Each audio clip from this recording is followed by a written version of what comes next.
Au nom de l'Assemblée générale, j'ai l'honneur de souhaiter la bienvenue à Son Excellence M. Yoon Suk-yeol, président de la République de Corée, et je l'invite à prendre la parole devant l'Assemblée. 총회 의장님, 사무총장님, 각국 대표 여러분, 데니스 프란시스 제78차 총회 의장님의 취임을 축하합니다. 또한 세계의 평화와 번영을 위한 안토니오 구테레시 사무총장님의 헌신에 경의를 표합니다. 올해는 6.25 전쟁 정전 70주년을 맞는 해입니다. 공산 전체주의 세력의 침략을 받아 나라의 운명이 벼랑 끝에 몰렸던 대한민국은 유엔군의 참전에 힘입어 극적으로 자유를 지켜낼 수 있었습니다. 대한민국에 대한 무력 침공을 세계 평화에 대한 도전으로 간주하고 안전보장 이사회를 소집하고 참전 결의를 채택하는 데 주도적 역할을 한 트리구베 리 초대 유엔 사무총장님의 용단은 지금도 한국 국민의 뇌리에 깊이 남아 있습니다. 지난 70년간 전쟁의 폐허를 딛고 자유민주주의와 시장경제를 꼽혀온 대한민국은 이제 유엔 헌장이 표방하는 대로 더 많은 자유 속에서 사회적 진보와 생활 수준의 향상을 촉진하기 위해 국제사회에 책임있게 기여하고자 합니다. 이번 제78차 총회의 주제는 신뢰 회복과 글로벌 연대 재촉진입니다. 2년째 지속 중인 우크라이나 전쟁은 국제사회의 가치와 이념의 분열을 심화시켰습니다. 또한 코로나 팬데믹이 야기한 경제적 타격이 우크라이나 전쟁으로 더욱 증폭돼 글로벌 경제는 위축되고 세계 도처에 식량과 에너지 위기가 초래되었습니다. 어려운 시기일수록 약자가 겪는 고통은 더욱 커지기 마련입니다. 오늘날 전례 없는 글로벌 복합 위기 속에서 안보는 물론 경제, 기술, 보건, 환경, 문화 등 모든 분야에 걸쳐 국가 간 격차가 커지고 있습니다. 이러한 격차를 줄이고 세계 모든 국가들이 상생해 나아가기 위해서는 국제사회가 강력히 연대해야 하며 유엔이 그 중심에 서야 합니다. 저는 오늘 이 자리에서 개발 격차, 기후 격차, 디지털 격차 이 세 가지 분야의 격차 문제를 제기하고자 합니다. 지구상에는 아직도 일상생활에 필요한 인프라를 제대로 갖추지 못한 나라가 많습니다. 식수와 용수를 처리하여 공급하는 상하수도 체계, 전기를 공급하는 에너지 설비, 몸이 아플 때 치료받을 수 있는 의료보건시설, 이러한 기본적인 인프라가 제대로 갖춰지지 않으면 발전은 불가능합니다. 개발 격차를 해소하려면 재원과 기술 역량을 가진 국가들이 책임 있는 역할을 해야 합니다. 대한민국은 공적 개발 원조를 과감하게 확대해 나갈 것입니다. 한국 정부는 올해의 긴축 재정 기조에도 불구하고 내년 ODA 예산안 규모를 40% 이상 확대하였습니다. 이에 따라 내년에 한국 ODA 예산은 2019년 대비 2배 이상의 규모가 될 것입니다. 확대된 ODA 자금을 활용해 수원국의 수요에 맞는 맞춤형 개발 협력을 추진하겠습니다. 특히 수원국들이 사회 경제적으로 스스로 도약할 수 있는 역량을 갖추도록 교육 훈련 분야에 대한 ODA를 적극 추진해 나갈 것입니다. 1년의 교육 훈련이 10%가량의 소득 증대를 가져오며 이러한 효과는 저소득층과 여성에게 더 크게 나타난다고 합니다. 우리는 이런 효과를 전 세계에 확산시켜 나가야 합니다. 기후위기는 국가 간 경제 격차를 더욱 악화시키고 인류의 지속가능 발전을 제약하는 또 다른 도전 요인입니다. 올해 7월 우리는 지구의 기후 관측 사상 가장 더운 여름을 경험했습니다. 끓는 지구로 인해 폭염뿐 아니라 폭우, 태풍과 같은 극한 기후가 이제 일상이 되었습니다.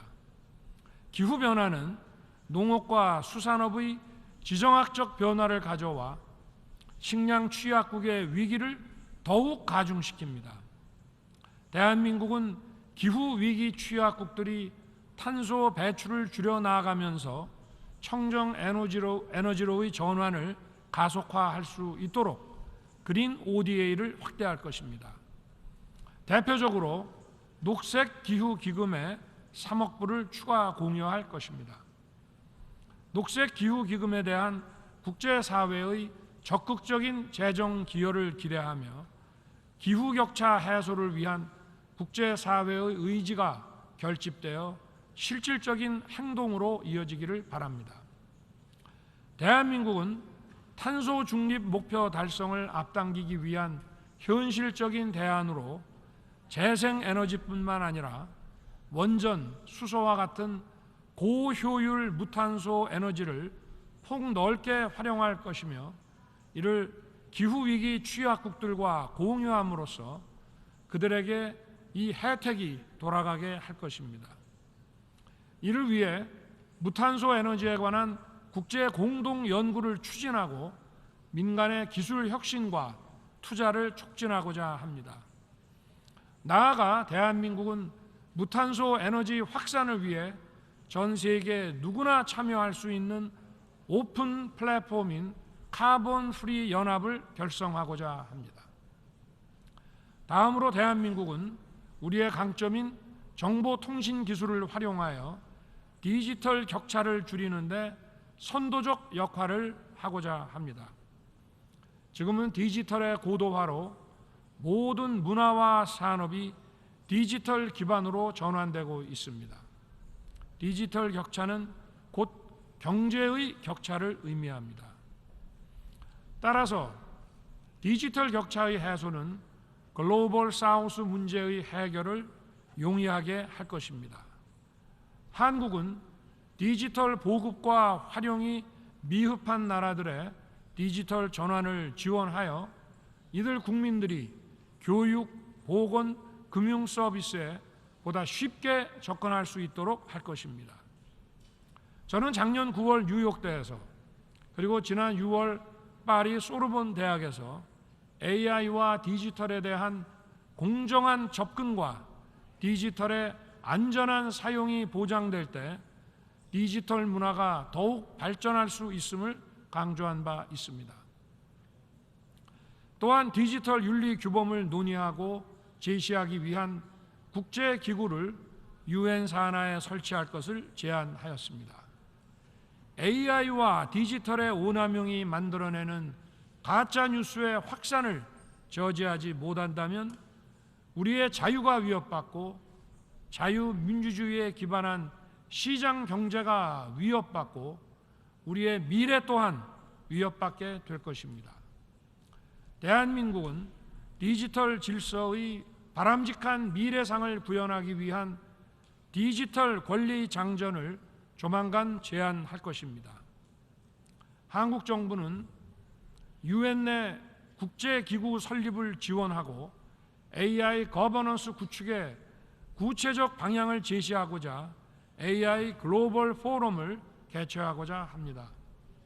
아울러 UN이 추진 중인 AI 고위급 자문기구와 긴밀히 협력하여 전 세계 전문가들 간의 소통과 협업의 네트워크를 제공하고자 합니다.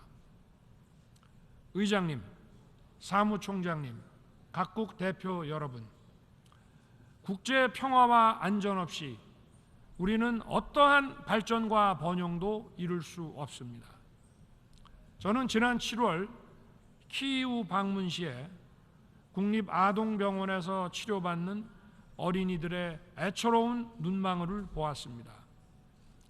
전쟁의 첫 번째 희생자는 어린이이며 이들은 다름 아닌 우리의 미래입니다. 한국 정부는 우크라이나 평화연대 이니셔티브 공약에 따라 안보, 인도, 재건 분야를 망라한 포괄적 지원 프로그램을 이행해 나갈 것입니다. 또 2주 전 G20 정상회의에서 밝혔듯이 내년에는 3억 불을 공여하고 추가로 20억 불 이상의 중장기 지원 패키지를 마련하여 우크라이나의 재건을 적극 도울 것입니다. 북한의 핵과 미사일 프로그램은 대한민국의 평화에 대한 직접적이고도 실존적인 위협일 뿐 아니라 인태 지역과 전 세계의 평화에 대한 중대한 도전입니다. 세계 평화의 최종적 수호자여야 할 유엔 안보리 상임이사국이 다른 주권 국가를 무력 침공해 전쟁을 일으키고 전쟁 수행에 필요한 무기와 군수품을 안보리 결의를 정면으로 위반하는 정권으로부터 지원받는 현실은 자기 모순적입니다. 이러한 상황에서 안보리의 개혁이 필요하다는 의견이 폭넓은 지지를 받게 되는 것입니다.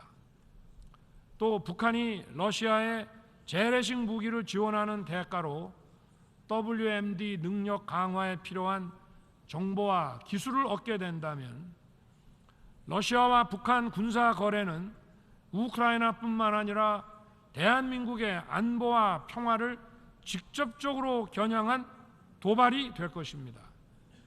대한민국과 동맹, 우방국들은 이를 좌시하지 않을 것입니다. 총회 의장님, 사무총장님, 각국 대표 여러분, 나라마다 군사력의 크기는 다르지만 우리 모두가 굳게 연대하여 힘을 모을 때, 그리고 원칙에 입각해 일관되게 행동할 때 어떠한 불법적 도발도 차단할 수 있을 것입니다. 대한민국은 2024-25년 안보리 이사국으로서 유엔 회원국 여러분들과 긴밀히 협력하면서 세계 평화를 진작하고 구축하는 데 책임 있는 역할을 수행해 나갈 것입니다. 우리의 미래 세대에게 정의와 법치가 살아 숨쉬는 국제 질서, 그리고 지속 가능한 자유, 평화, 번영을 물려주는 것은 오늘 이 자리에 함께한 우리 모두의 역사적 책무입니다. 대한민국은 유엔과 함께 이러한 책임을 기꺼이 맡을 것입니다. 각국 대표 여러분, 대한민국은 국제사회에 책임 있는 기여를 다하기 위해 2030년 부산 엑스포를 개최하고자 합니다. 70여 년 전 공산 세력의 무력 침공을 받아 한반도의 대부분이 점령당했을 때 대한민국 자유의 마지막 보루 역할을 한 도시, 6.25 전쟁의 폐허에서 세계 제2의 환적항으로 발돋움하면서 한강의 기적을 이끈 도시, 바로 이 부산이 없었더라면 오늘날의 대한민국은 존재하지 않았을 것입니다. 대한민국은 이제 유라시아 대륙과 태평양을 연결하는 관문인 부산에서 2030년 엑스포를 개최함으로써 글로벌 책임 국가의 역할을 적극 수행하고자 합니다. 그동안 이루어낸 성장과 발전의 경험을 국제사회와 널리 공유함으로써 대한민국이 국제사회로부터 받은 도움을 돌려드리고자 합니다. 1851년 런던 엑스포는 산업혁명 엑스포였습니다. 1900년 파리 엑스포는 문화 엑스포였습니다. 1962년 시애틀 엑스포는 우주 시대를 여는 엑스포였습니다. 2000년 하노버 엑스포는 환경 엑스포였습니다. 2030년 부산 엑스포는 연대의 엑스포가 될 것입니다. 대한민국 정부의 국정과 외교의 기조는 자유와 연대입니다. 그 연장선상에서 2030년 부산 엑스포는 세계 시민이 위기와 도전을 함께 극복하면서 자유를 확장해 나아가는 연대의 플랫폼을 제공할 것입니다. 부산 엑스포는 세계 각국의 역사, 문화, 상품 그리고 미래 비전을 공유하는 축제의 공간이 될 것이며 세계 시민의 자유, 평화, 번영에 크게 이바지할 것입니다. 감사합니다.